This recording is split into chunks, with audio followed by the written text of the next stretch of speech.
Let me ask you something that may completely change the way you understand an avoidant. What if the thing you've been using to prove your love is the very thing they don't know how to receive? Because this is where so many people get trapped. You think if I just show them how much I care, they'll finally understand. If I communicate better, give more, become more patient, support them more, they'll recognize what I'm offering. And that logic makes perfect sense from your perspective. When you love someone, you demonstrate it through effort. But emotional psychology doesn't always work according to the logic of effort. For someone with strong avoidant tendencies, receiving intense emotional investment can sometimes create a completely different internal experience. Instead of simply thinking, this person loves me, they may unconsciously experience, this person expects something from me. And those two experiences are psychologically worlds apart. You may be giving affection, but they may be experiencing expectation. You may be offering reassurance, but they may be experiencing pressure. You may be trying to create closeness while they are desperately trying to preserve a sense of autonomy. And this is why you cannot measure the impact of your love simply by measuring how much you give. Think about it philosophically for a moment. Love isn't merely an exchange of actions. It is an emotional environment. Two people can experience the exact same behavior completely differently depending on what that behavior means to them internally. You send 5 messages because you're concerned. They experience 5 messages as 5 demands for a response. You explain yourself for an hour because you want to resolve the misunderstanding. They experience the conversation as emotional intensity they don't know how to process. You keep showing up because you believe consistency demonstrates commitment. They may interpret that consistency as evidence that they cannot escape the emotional responsibility they feel inside the relationship. Now, this doesn't mean every avoidant consciously thinks this way. In fact, much of it can happen beneath conscious awareness. Attachment patterns often operate automatically. A person can genuinely care about you and still react to intimacy by creating distance. That's the contradiction you have to understand. They may not be rejecting your value. They may be reacting to what closeness represents to them. And once you understand that, you stop making the most painful mistake, trying to solve emotional distance by increasing your effort. Because sometimes more effort doesn't create more safety. Sometimes it creates more pressure. What actually matters is the emotional quality of the connection. Can they be around you without feeling controlled? Can they have space without fearing punishment? Can they communicate without believing that every conversation will become an emotional interrogation? Can you love them without making their response the measurement of your worth? That's where your power begins. Your goal isn't to become less loving. Your goal is to become more emotionally grounded. Because there's a profound difference between saying, I need you to recognize everything I do for you, and saying, I know what I bring to this relationship, and I don't need to prove it every 5 minutes. The first comes from insecurity. The second comes from self-respect. And when you understand that distinction, you begin moving into the next level of this psychology, realizing that an avoidant may notice your emotional independence far more deeply than your emotional sacrifice. Stop proving your love through exhaustion. Let your self-respect become the evidence of your value. And once you understand that effort alone doesn't determine how an avoidant experiences you, the next question becomes much more important. What happens when you stop making their attention the center of your emotional universe? Because this is where emotional independence becomes incredibly powerful. There is a difference between loving someone deeply and organizing your entire emotional life around whether that person chooses you. One creates connection. The other creates dependency. And when you're dealing with someone who has strong avoidant tendencies, that distinction can become impossible to ignore. You might think that constantly showing them how much you care will make them feel secure. But when your happiness depends heavily on their replies, their affection, their availability, or their decision to stay close, your emotional energy can become overwhelming, not because there's anything wrong with loving deeply, but because the relationship begins carrying the responsibility for your sense of worth. And people can feel that. They feel when your mood changes because they haven't responded. They feel when your entire day is determined by whether they reached out. They feel when every interaction contains an unspoken question, do you still want me? Now, here's the deeper psychological principle. People are often drawn toward emotional stability because stability creates psychological safety. That doesn't mean you should pretend not to care. It doesn't mean you should become distant, cold, or deliberately unavailable. That's not independence. That's performance. Real independence is much quieter. It's being able to say, I care about you, but I still have a life to live. It's being able to experience uncertainty without immediately trying to control the outcome. It's being able to miss someone without abandoning yourself in the process. And that is a powerful form of emotional maturity. Think about the philosophical side of this. If another person's behavior determines your internal state, then you've unconsciously handed them authority over your emotional world. They don't even have to ask for that authority. You give it away every time you decide that their silence means you're unworthy, their distance means you're unwanted, or their inconsistency determines whether you feel secure. But the moment you reclaim that authority, something changes. You stop asking, how can I make them choose me? You start asking, is this relationship capable of meeting the standards I have for my own life? That is a completely different question. And ironically, that shift can change how an avoidant perceives you. When you are emotionally grounded, your presence feels less like a demand and more like a choice. You're not saying complete me, you're saying I am complete and I'm inviting you into my life. That's strength. You don't have to chase someone to prove that you care. You don't have to disappear to prove that you don't care. You simply become centered enough that your love comes from abundance rather than fear. And that's what emotional independence really means. It means you can love without losing yourself. You can wait without obsessing. You can communicate without begging. You can walk away without hatred. And you can remain open without becoming emotionally dependent on someone else's ability to give you what you need. Because your greatest power in any relationship isn't the ability to make someone stay. It's the ability to remain yourself, whether they stay or go. Love them deeply, but never surrender the ownership of your own emotional life. And once you begin developing that emotional independence, something else becomes essential: boundaries. Because if you want to understand what an avoidant may respond to more deeply than your effort, you have to understand the psychological importance of respecting space without abandoning your own standards. Now, boundaries are often misunderstood. People think a boundary means building a wall. It doesn't. A wall says you can't come near me. A boundary says you can come near me, but you cannot violate what I value. That distinction is enormous. When you're emotionally invested in someone who tends to withdraw, your instinct may be to close the distance immediately. They become quiet, so you ask what's wrong. They pull away, so you pursue. They ask for space, and you interpret that space as rejection. You keep explaining, reassuring, and offering more because you believe that if you can just remove whatever is making them uncomfortable, they'll come closer. But here's the problem. You can accidentally turn love into pressure. The healthy response isn't to punish their withdrawal or play games. It's to respect their autonomy while maintaining your own. You can say, I understand that you need some space. I'm willing to give you that. But I also need communication and consistency in a relationship. That's a boundary. You're not attacking them. You're not begging them. You're not threatening them. You're simply defining the conditions under which you are willing to participate. And psychologically, that communicates something very powerful. I respect you enough not to control you. And I respect myself enough not to abandon my needs. That's emotional maturity. Because love without boundaries eventually becomes resentment. You keep giving, they keep receiving, and somewhere inside you begin keeping score.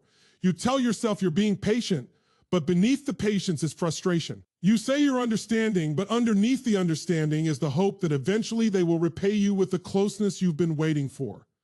That isn't sustainable. And this is where many people misunderstand avoidant psychology. The answer isn't to become even more accommodating. You don't have to prove that you can tolerate unlimited distance just to keep someone comfortable. Healthy relationships require two autonomous people. That means their need for space matters. Your need for connection matters. Their emotional limits matter. Your emotional limits matter.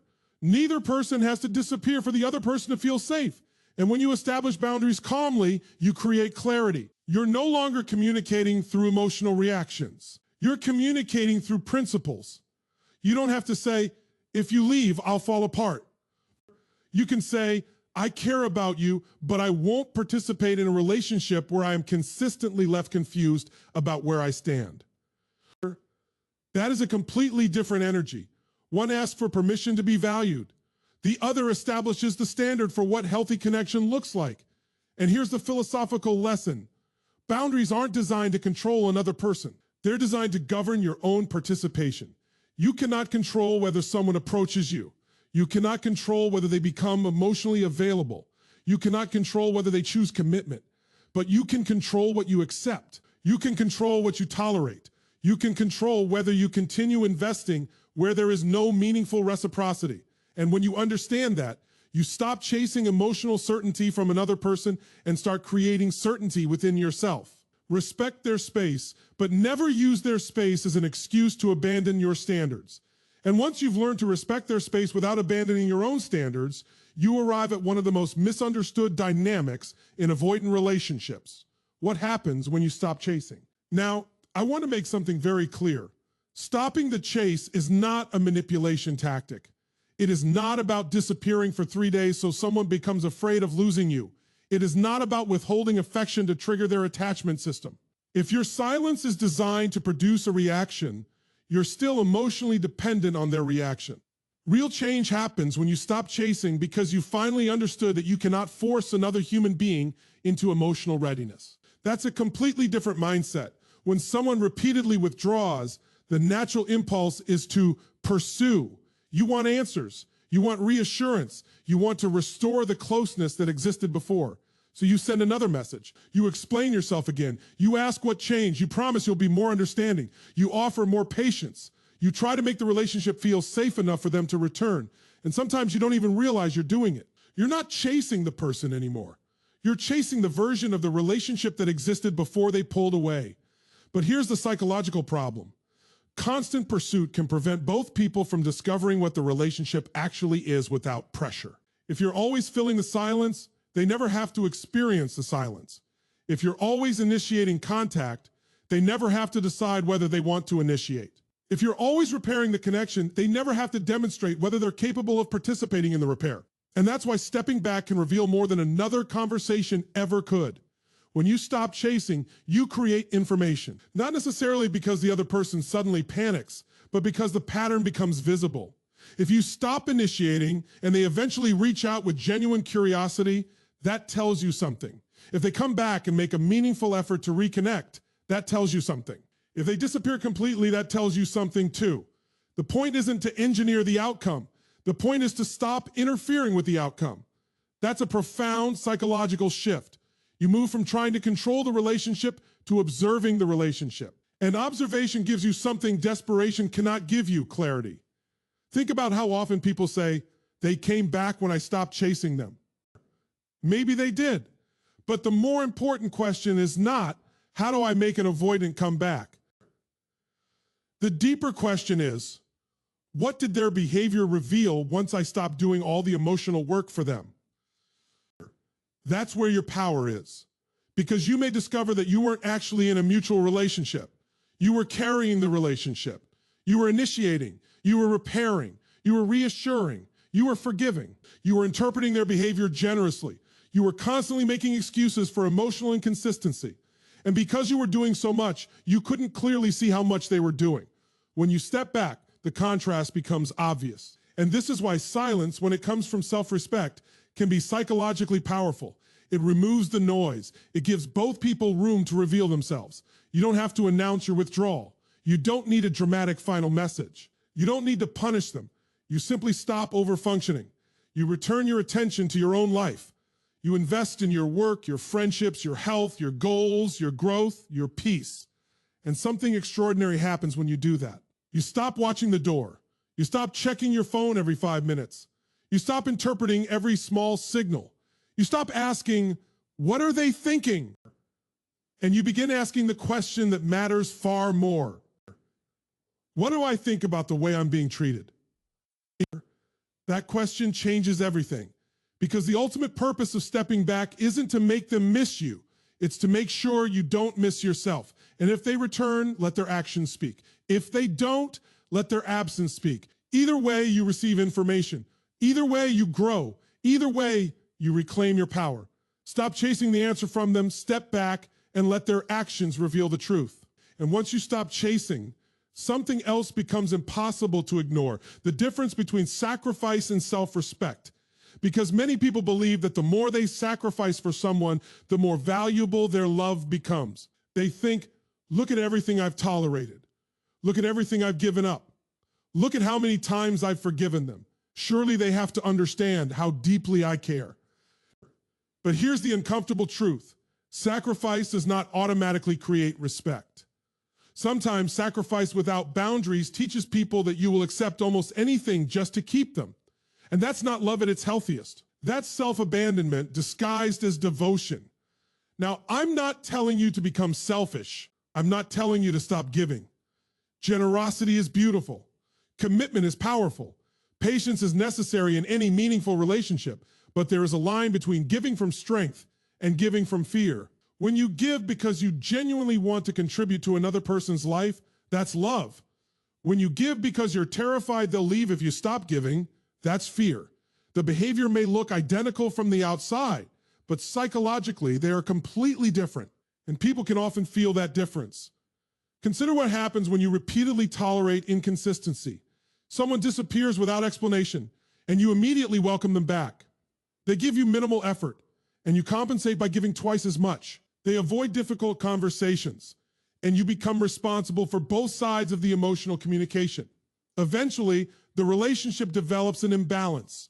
One person becomes the pursuer, the other becomes the receiver, and the pursuer starts thinking, maybe if I love harder, they'll finally appreciate me. But appreciation doesn't come from endless availability. Sometimes the very fact that you're always available prevents the other person from understanding the value of your presence. Again, this isn't about creating scarcity as a manipulation. It's about recognizing reality. If your presence has no boundaries, your absence has no meaning. If you are willing to tolerate anything, your standards communicate nothing. And if you repeatedly abandon your own needs to accommodate another person's discomfort, you eventually teach yourself that their emotional comfort matters more than your own dignity. That's where resentment begins. You may not say it out loud, but eventually you start thinking, after everything I've done for you, how could you treat me this way? And now you're keeping an emotional ledger. You gave this. They didn't give that. You sacrificed this. They didn't sacrifice that. You waited. They didn't show up. You forgave. They repeated the behavior. That's not freedom. That's emotional accounting. And the way out is not to demand that they repay your sacrifices. The way out is to stop making sacrifices that violate your own principles. This is where self-respect becomes powerful. Self-respect says, I can love you and still say no. It says, I can understand your fears without allowing those fears to dictate my life. It says, I can empathize with your emotional limitations without pretending that those limitations don't affect me. And most importantly, it says, I don't have to destroy myself to prove that my love is real. That is strength, because the healthiest form of love doesn't require you to become smaller so another person can remain comfortable. You don't need to become endlessly patient. You don't need to become endlessly available. You don't need to accept emotional neglect simply because you understand where it came from. Understanding someone's wounds is not the same thing as volunteering to be wounded by them. That's a distinction mature people learn. And when you live from that principle, your energy changes. You're no longer trying to convince an avoidant of your worth through sacrifice. You're demonstrating your worth through consistency, standards, and self-respect. You become someone who can say, I want this relationship. I value you. I'm willing to work through difficulty, but I am not willing to disappear inside the process. That is the kind of love that doesn't beg. It doesn't threaten. It doesn't manipulate. It simply stands. And sometimes that standing reveals something extraordinary, whether the other person is capable of meeting you as an equal. Because the goal isn't to be so valuable that someone becomes afraid to lose you. The goal is to value yourself so deeply that you refuse to lose yourself just to keep someone else. Never sacrifice your dignity to prove your devotion. The strongest love begins where self-respect remains intact. And now we arrive at the deepest point of this entire conversation, because after everything we've discussed, effort, independence, boundaries, stepping back, and self-respect, there is one question underneath all of it. Who are you becoming through the way you love? Because ultimately, the most important thing an avoidant or any person can experience from you isn't simply how much you give. It's the emotional strength you bring into the relationship. And emotional strength doesn't mean being cold. It doesn't mean pretending you don't care. It doesn't mean becoming unavailable because you're afraid of being vulnerable. Emotional strength means being able to care deeply without abandoning yourself. Think about that. You can love someone and still have standards. You can miss someone and still continue living your life. You can want reconciliation and still refuse to chase. You can understand someone's fears and still refuse to make their fears your responsibility. That's emotional strength. And this is where the entire psychology shifts. Because when you stop trying to prove your value, you begin embodying it. There's a tremendous difference between telling someone, please recognize how much I bring into your life, and quietly living in a way that demonstrates that you already recognize it yourself. The first requires their validation. The second doesn't. And when you no longer require another person's validation to feel valuable, your relationships become fundamentally different. You aren't entering them asking, will you finally make me feel chosen? You're entering them saying, I know who I am. I know what I offer.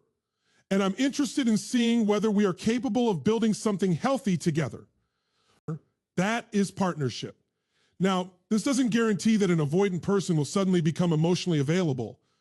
We need to be intellectually honest about that. Your growth cannot control another person's attachment pattern. Your boundaries cannot force someone to heal. Your emotional independence cannot guarantee that someone will return. And that's actually liberating, because your goal was never supposed to be controlling their response. Your goal was supposed to be controlling your response to their response. That's where personal power lives. You cannot decide whether they call. You can decide whether you answer from desperation or from clarity. You cannot decide whether they commit. You can decide what level of commitment you are willing to accept. You cannot decide whether they understand your value. You can decide whether you continue behaving as though you have to earn it. And once you make that shift, something remarkable happens. You become less interested in psychological games and more interested in psychological truth. You stop asking, how do I make them chase me? You start asking, are they capable of meeting me? You stop asking, how do I make them afraid of losing me? You start asking, do I feel secure, respected, and valued in this relationship? You stop asking, what can I do to make them stay?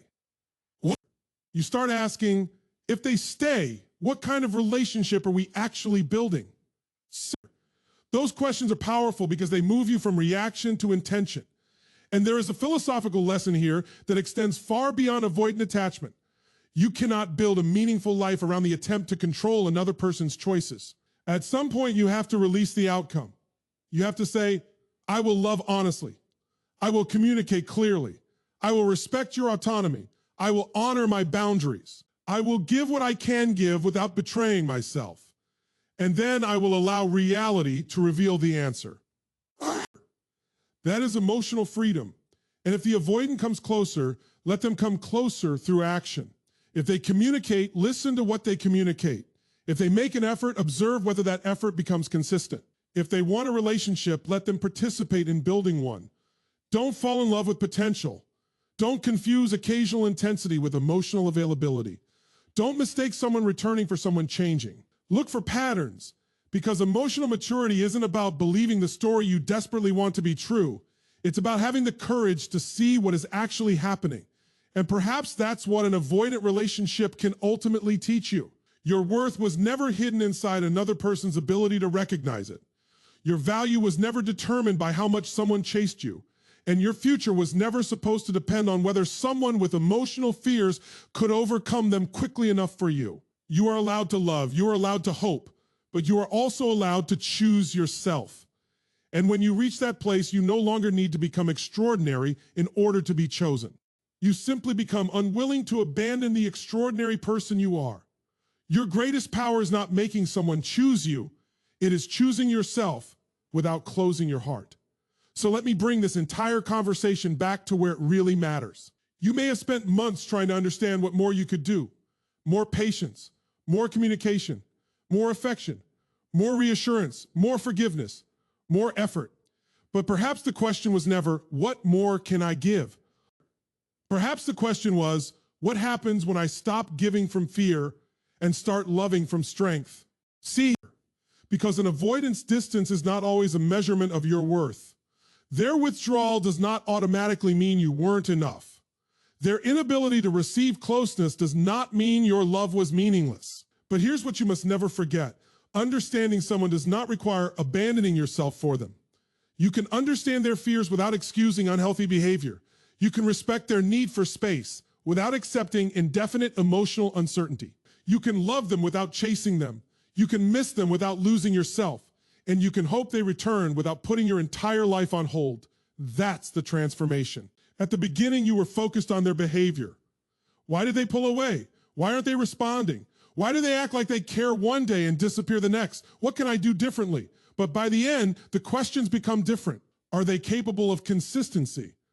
Are they willing to communicate? Can they meet me emotionally? Does this relationship allow me to remain myself? And most importantly, am I choosing this person because the relationship is healthy or because I'm addicted to the possibility that one day they will finally choose me? That question requires courage, because sometimes the person you're trying so desperately to convince of your value isn't the person who needs convincing. You do. You need to remember that your worth was never created by their attention. Their message doesn't increase it. Their silence doesn't decrease it. Their return doesn't validate it. Their departure doesn't destroy it. You were valuable before they arrived. You are valuable while they're present, and you remain valuable if they leave. So don't make your mission getting an avoidant to chase you. Don't turn psychology into a collection of manipulation techniques designed to make someone afraid of losing you. Make your mission becoming emotionally unshakable. Become someone who communicates clearly, someone who respects boundaries, someone who can love without begging, someone who can walk away without revenge, someone who can remain compassionate without becoming self-sacrificing, someone who doesn't need to become cold in order to become strong. Because strength isn't the absence of love. Strength is the ability to love without losing yourself. And maybe the greatest lesson of all is this. You don't need to prove that you're worth choosing. You need to decide what kind of relationship is worthy of you. So let them have their space. Let them process. Let them make their choices. Let their actions reveal their capacity. And while they are figuring themselves out, don't stop living. Don't stop growing. Don't stop building. Don't stop becoming. Because the moment you stop measuring your value by someone's ability to love you, you become free. And that freedom is more powerful than any strategy. Stop trying to become unforgettable to someone else. Become impossible for yourself to abandon.